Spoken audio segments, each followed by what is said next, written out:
Halo semuanya. Di sini kami akan menjelaskan mengenai persamaan garis singgung yang berada di luar lingkaran. Sebelumnya perkenalkan dulu, saya Mikael. Saya Jordan. Saya Wina Wijaya. Setelah mengikuti pembelajaran, saya harap kalian bisa menganalisis lingkaran secara analitik dan bisa menyelesaikan masalah yang berkaitan dengan persamaan garis singgung di luar lingkaran. Melalui pembelajaran ini, siswa mendapat pengalaman belajar. Yang pertama ada mengamati dan mengidentifikasi fakta. Yang kedua ada mengumpulkan dan mengolah informasi untuk menyelesaikan masalah. Serta yang ketiga ada menyajikan penyelesaian masalah yang berkaitan dengan persamaan garis singgung lingkaran. Persamaan garis singgung yang melalui titik di luar lingkaran dapat diilustrasikan seperti berikut. Di sini terdapat sebuah lingkaran dengan titik pusatnya adalah P dan titik di luar lingkarannya adalah A. A ini mencakup nilai X1 dan Y1. Setelah ini saya akan buat garis singgung yang melalui titik A ke atas dan ke bawah. Garis singgung yang ke atas kita namakan dengan garis 1 atau G1. Garis singgung yang ke bawah dinamakan G2. Jadi, jika titiknya terdapat di luar lingkaran, maka garis singgungnya akan ada 2. Karena bersinggungan di sini ya. Metode pertama yang sering digunakan dalam materi ini adalah metode garis polar. Garis polar adalah sebuah garis singgung yang melalui sebuah titik yang berada di luar lingkaran. Suatu garis singgung dapat disebut garis polar jika hanya memiliki satu titik singgung dengan kurva. Nah, kalian udah tahu kan apa itu garis polar? Sekarang, yuk kita kerjakan soal ini menggunakan metode garis polar. Yang pertama-tama dalam metode garis polar ini, kita harus menggunakan satu persamaan. Kita tulis dulu, titik yang sudah kita dapat adalah titik A, yaitu min 5,1. Min 5,1, kita masukkan atau kita substitusikan ke dalam persamaan X1 dikali X ditambah Y1 dikali Y, sama dengan 13. X1 dan Y1 itu kita dapat dari mana sih? X1 dan Y1 itu kita dapat dari titik ini. Min 5 kita sebut sebagai X1, dan 1 kita sebut sebagai Y1. Setelah itu, karena X1 dan Y1-nya kita sudah dapat, kita substitusikan. Min 5 dikali X sama dengan min 5X. Ditambah 1 dikali Y sama dengan 1Y, atau bisa kita sebut dengan Y saja. Kita tulis ya maksudnya, sama dengan 13. Setelah itu, karena kita mau mengetahui atau kita mau mencari persamaan pertama, kita harus menyingkirkan bagian ini dan meninggalkan Y saja. Sehingga min 5X-nya kita pindahkan ke ruas sebelah kanan.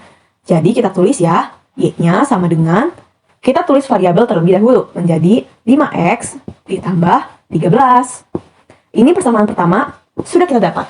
Setelah kita mendapat nilai Y-nya, kita substitusikan ke persamaan yang ada di soal. X kuadrat ditambah Y-nya kita ganti dengan Y yang di sini.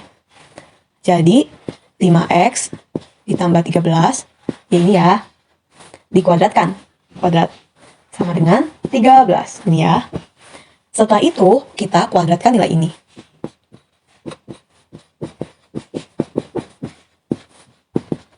Kita pecah dulu ya.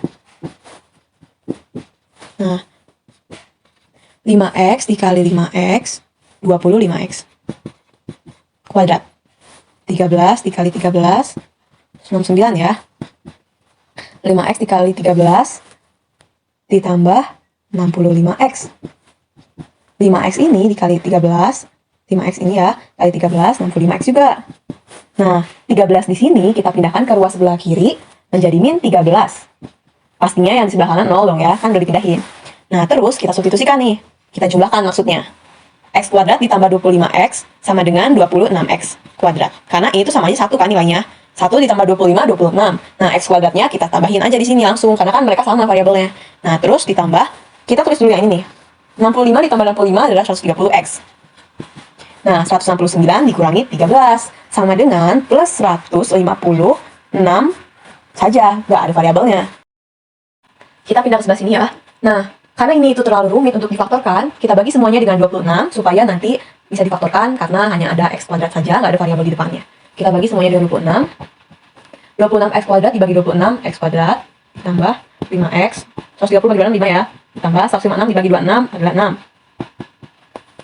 Setelah ini kita faktorkan, pasti udah pada tahu dong cara memfaktorkan. Kita tulis dulu di sini X akan menghasilkan 2X ya. Nah, perkalian berapa sih? Yang hasilnya jika dikalikan 6 dan ditambah jadi 5. Kita coba dulu. 6 ini ada 1 kali 6 sama 2 kali 3. Nah, 1 kali 6, 6. 1 tambah 6, 7. Berarti ini tidak memungkinkan. 2 kali 3, 6. 2 ditambah 3, 5. Jadi X tambah 2 sama dengan X tambah 3. Oke, 2 ini kepake ya. 2 nilai ini jadinya 2 dan 3 ya. Nah, setelah ini kita disama dengan 0, kan? Atau setelah ini kita akan mendapatkan nilai X-nya. X1-nya sama dengan, ini pindah ruas ke kanan menjadi min 2. Dan X keduanya pindah ruas ke kanan jadi min 3. Nah, di sini kita udah dapat dong X1 dan X2-nya. Sekarang kita cari Y-nya. Y1 dan Y2-nya. Tadi kan kita di persamaan pertama udah dapat yaitu sama dengan 5X ditambah 13. Nah, sekarang kita substitusikan nih X-nya karena kita udah dapat ya. Jadi Y pertama itu kita menggunakan Y pertama menggunakan yang X pertama 5 dikali min 2 ditambah 13. 5 dikali min 2 adalah min 10 ditambah 13. Jadi Y1-nya adalah 3. Nah, Y2-nya Y2 sama dengan 5 dikali min 3 ditambah 13. Jadi Y2-nya sama dengan min 15 ditambah 13, 2. Min 2 maksudnya ya. Jadi kita sudah dapat nih. Garis pertama itu titiknya min 2,3. Ini ya, min 2 sama 3. Y1, X1. Garis kedua min 3, min 2. Kita sudah mempunyai persamaan garis pertama. Setelah itu kita akan mencari persamaan dari garis kedua. Garis kedua tadi kita dapatkan min 3, min 2. Kita masukkan ke persamaan X2 dikali X ditambah Y2 dikali Y sama dengan 13. Min 3 dikali X, min 3X. Min 2 dikali Y, min 2Y. Min 13, karena 13-nya kita pindahkan ke ruas sebelah kiri sama dengan 0. Lalu kita kali semuanya dengan min 1 supaya variabel di pertamanya ini positif. Kita menjadi 3X ditambah 2Y ditambah 13 sama dengan 0.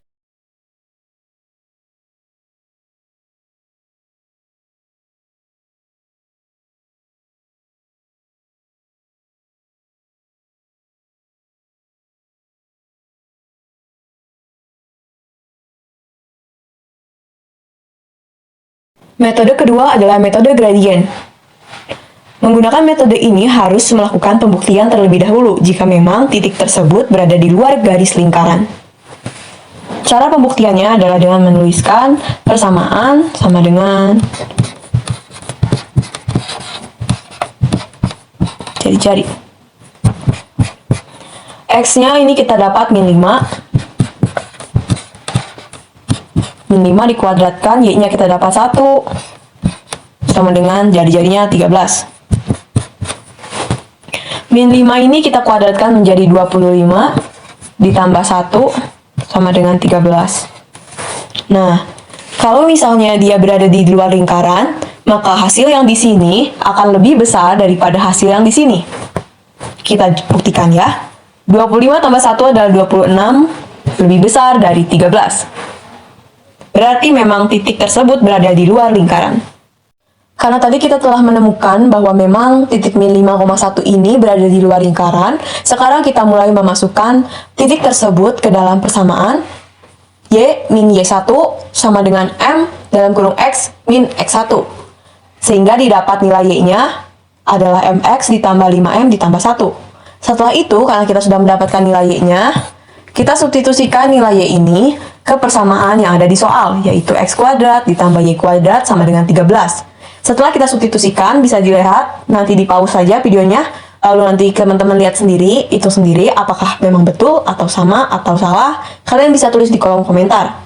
Nah, kalau misalnya penghitungan saya ini, hasil akhirnya adalah X kuadrat dalam kurung 1 ditambah M kuadrat, ditambah X kuadrat, ditambah X, dalam kurung 10M kuadrat ditambah 2M, tutup kurung ditambah 25M kuadrat ditambah 10M min 12 sama dengan 0. Nah, kita bagi menjadi 3 bagian. Bahwa bagian yang pertama ini adalah bagian A, bagian yang ini adalah bagian B, dan bagian yang sebelah sini kita bagi menjadi bagian C. Tadi kita sudah menemukan bagian A, B, dan C-nya. Ketiga bagian ini nanti akan dimasukkan ke dalam rumus D sama dengan B kuadrat dikurang 4AC. Nah, syaratnya itu D-nya harus sama dengan 0. D sama dengan 0 itu adalah garis yang bersinggungan. Karena tepat pada sekarang juga kita sedang membahas garis yang bersinggungan ya. Nah, setelah dimasukkan, kurang lebih akan menjadi seperti ini. kita coret-coret aja yang bagian ada angkatnya sama, variabelnya sama, sehingga akan diperoleh hasilnya minus 48 M kuadrat dikurang 40M ditambah 48 sama dengan 0. Nah, semua ini nanti akan kita bagi 8 supaya lebih mudah lagi untuk difaktorkan. Sehingga akan diperoleh 6M kuadrat ditambah 5M min 6 sama dengan 0. Tadi kita sudah menemukan bahwa persamaannya adalah 6M kuadrat ditambah 5M min 6 sama dengan 0. Nah, dari sini kita faktorkan yang hasilnya menjadi 6M min 4 dan 6M plus 9. Di sini ada dibagi 6 lagi. Apa nih? Karena supaya hasilnya jika dikalikan akan sama seperti yang di atas. Makanya kita bagi 6 lagi. Nah, sekarang kita tinggal cari M1 dan M2-nya. M1 ini dicari, kita masukkan dulu 6M min 4-nya, lalu sama dengan 0. Nah, 6M ini kita taruh di sebelah kiri, dan 4-nya ini kita taruh di sebelah kanan. Jadi, min 4 menjadi positif 4. Setelah itu, kita bagi kedua ruas dengan 6, supaya yang di sebelah kiri ini hanya tersisa satu saja variabelnya, yaitu M. Nah, 6M dibagi 6 ini, M, dan 4 dibagi 6 adalah 4 per 6. Karena menurut kita itu tidak efektif, jadi kita sederhanakan kembali menjadi 2 per 3. Sehingga nilai M1-nya adalah 2 per 3. Untuk menentukan nilai M keduanya, sama seperti tadi, kita tulis dulu 6M plus 9 sama dengan 0, lalu pindahkan dari seruas kiri ke ruas kanan, yaitu yang konstatanya ya, yang 9-nya ini, sehingga menjadi minus 9. 6M sama dengan minus 9. Lalu kita bagi kedua ruas dengan 6, sehingga menjadi M sama dengan min 9 per 6. M ini adalah M kedua, yang nantinya kita sederhanakan lagi yang bagian ruas kanannya menjadi min 3 per 2. Setelah kita menemukan nilai M1 dan M2-nya, kita substitusikan ke persamaan yang tadi kita sudah dapat di awal. Setelah disubstitusikan, hasilnya menjadi Y sama dengan 2 per 3X ditambah 10 per 3 ditambah 1. Lalu kita kalikan dengan 3 supaya pecahannya tidak ada. Menjadi 3Y sama dengan 2X plus 10 plus 3. Setelah itu kita masukkan semua nilai yang ada di ruas kanan ke ruas yang sebelah kiri. Didapat min 2X plus 3Y min 13 sama dengan 0. Lalu kita kalikan dengan min 1 supaya nilai yang di depan ini tidak negatif. Sehingga M1 ini menjadi persamaan 2X min 3Y ditambah 13 sama dengan 0. Persamaan pada garis pertama kita sudah temukan. Sekarang tinggal kita cari yang persamaan pada garis yang kedua, atau M yang kedua, gradien yang kedua. Caranya sama seperti tadi, kita substitusikan ke dalam persamaan yang tadi kita sudah temukan di awal. Kita substitusikan nilainya, kita kalikan 2 supaya tidak ada pecahan. Lalu kita pindahkan ruas yang ada di ruas sebelah kanan ke ruas yang sebelah kiri, sehingga didapat 3X plus 2Y plus 13 sama dengan 0. Jika kamu ingin seseorang tidak goyah saat krisis menghantam, latihlah ia sebelum krisis itu datang. Terima kasih atas perhatiannya. Untuk pertanyaan lebih lanjut, silahkan tulis di kolom komentar. Dan jangan lupa like dan subscribe untuk mendukung channel kami ya. Sampai jumpa di video pembelajaran selanjutnya. Bye!